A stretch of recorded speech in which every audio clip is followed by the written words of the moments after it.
ศิลพี่น้องจุดกำเนิดของบ่าวน้อย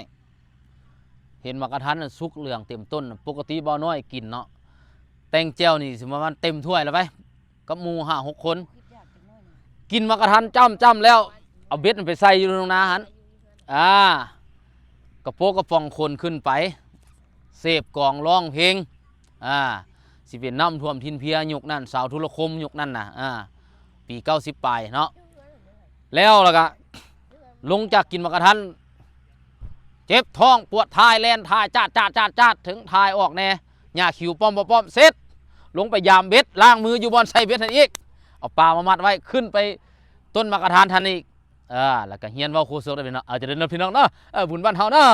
จะได้กระยาเนาะม่วนซื่นกันแล้ววงรอบนี้สามัคคีเนาะคือจินตนาการพี่น้องก่อนสิมาเป็นโคศกเป็นนักร้องนักดนตรีทุกมื้อนี้จุดเริ่มต้นก็เสพอย่างกับหมู่แล้วก็เอิ้นนางสาวนะอันนี้จินตนาการเอาออกมาฟ้อนก็เปลี่ยนกันห้องผู้ห้องบ่ถึกแน่ก็ให้มันห้องน้อยนึงผู้ในห้องถึก10 เพลงหมดแล้วแล้วก็ลงไปยามเบ็ด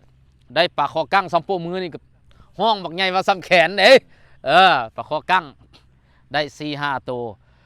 จังสั้นแล้วบัดนี้ก็เอาไปให้แม่เฮ็ดป่นเฮ็ดหยัง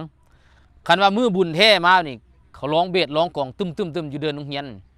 ทางพี่1เกียมแล้วจกเข้าบายแล้วเกลือปลาแห้งบายเฮ็ดได้ไปเบิ่งดนตรีเบิดคืนจน2 โมง 3 โมงเขาใกล้สิเลิกแล้วเขาไปนอนเล่นในห้องโรงเรียนหั่นหูเมื่อขึ้นมาพี่น้องเอ้ย11 โมงตอนสวย